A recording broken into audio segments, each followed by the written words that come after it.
বন্ধুরা, কেমন দেখলেন ফিমেল 4? আবার আপনারাই বলুন, এভাবে কি ফিমেল 4-এর নেক্সট পার্ট দেখতে চান, নাকি আমাদের আবেগ, আমাদের ভালোবাসা, আমাদের প্রিয় সেই ধারাবাহিক নাটক ব্যাচেলার পয়েন্ট দেখতে চান?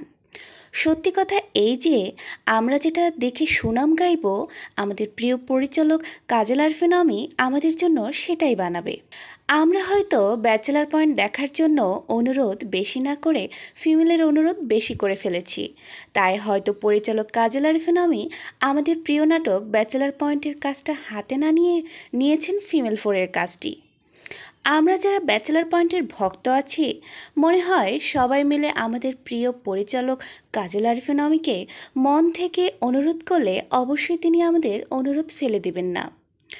আমরা সবাই পরিচালক কাজল আরফিন অমিকে অনুরোধ করেই যাব, যতদিন আমাদের মন থেকে ব্যাচেলার পয়েন্ট নাটকটি মুছে না যাবে। তাই বন্ধুরা, আমরা সবাই কাজল আরফিন অমিকে অনুরোধ করেই যাব, যতদিন আমাদের মন থেকে ব্যাচেলার পয়েন্ট নাটকটি মুছে না যাবে। ভালো থাকবেন সবাই, ধন্যবাদ।